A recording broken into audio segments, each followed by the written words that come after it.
বন্ধুরা, চালক ছাড়াই চলবে মেট্রো রেল। দিল্লি মেট্রোর দুটি অংশে ইতিমধ্যে সেই পরিষেবা শুরু হয়েছে।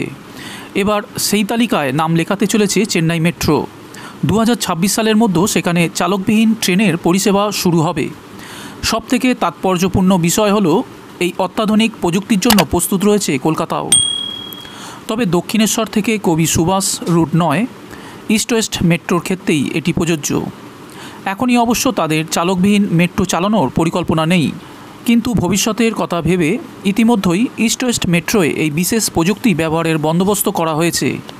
সরকারি সূত্রের খবর, কলকাতা মেট্রোর নর্থ সাউথ পার্টে অর্থাৎ দক্ষিণেশ্বর থেকে কবি সুভাষ পর্যন্ত অংশে চালকবিহীন ট্রেন চালানোর প্রযুক্তি নেই, কিন্তু ইস্ট ওয়েস্ট মেট্রোয় এদিক থেকে প্রস্তুত। কলকাতা মেট্রো রেল কর্পোরেশন লিমিটেডের ম্যানেজিং ডিরেক্টর CN ঝা জানিয়েছেন, এই মুহূর্তে ইস্ট ওয়েস্ট মেট্রোয় যতগুলি ট্রেন চলে তার প্রতিটিতেই মোটরম্যান থাকে, কিন্তু সবকটিতে স্বয়ংক্রিয় প্রযুক্তি বন্দোবস্ত রয়েছে।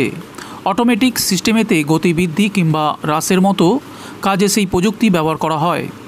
তবে মোটরম্যান উপস্থিত থেকে পুরো প্রক্রিয়াটি তদারকি করেন। তবে এখনই সম্পূর্ণ চালকবিহীন ট্রেন চালানোর পরিকল্পনা নেই বলে দাবি করেছেন কলকাতা মেট্রোর এক শীর্ষ আধিকারিক।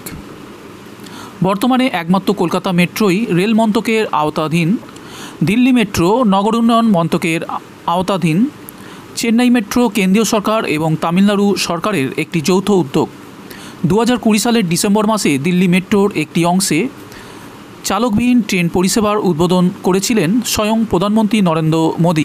সেটাই ছিল দেশের প্রথম চালকবিহীন মেট্রো রেল পরিষেবা। গত বছর দিল্লি মেট্রোর আরও 59 কিলোমিটার অংশে তা শুরু হয়েছে। এ ব্যাপারে গোটা বিশ্বে সিঙ্গাপুর, সাংহাই এবং কুয়ালালামপুরের পরে দিল্লি মেট্রোর স্থান। তবে তারাও জানিয়েছেন, স্বয়ংক্রিয় পদ্ধতিতে চললেও কিছু ক্ষেত্রে যাত্রী সুরক্ষার স্বার্থে মোটরম্যান থাকছে ট্রেনের মধ্যে। তবে আগামী দিনে সম্পূর্ণ চালকবিহীন ব্যবস্থা চালু করা হবে। 2026 সালের মধ্যে এই তালিকায় যুক্ত হতে চলেছে চেন্নাইয়ের মেট্রো। শুক্রবার একথা জানিয়েছেন সেখানকার systems and operation director Rajesh Chaturvedi. তিনি জানিয়েছেন, চেন্নাই মেট্রোর ফেজ 2 অংশে যে মেট্রো চলবে তা সম্পূর্ণ চালকবিহীন হবে। কোনো মোটরম্যান থাকবে না। ট্রেন স্বয়ংক্রিয় পদ্ধতিতে সিগন্যালের ওপর ভর করে গন্তব্যে ছুটবে। প্রযুক্তির নতুন দিগন্ত খুলে দিতে চলেছে চেন্নাই মেট্রো। কাজ অত্যন্ত দ্রুতগতিতে তাই চলছে। চেন্নাই মেট্রোর এই ফেজ 2তে থাকছে সর্বমোট 3টি করিডোর, 128টি স্টেশনের মধ্যে প্রায় 100 কিলোমিটারের এই নেটওয়ার্ক জুড়ে ট্রেন চলবে চালক ছাড়াই।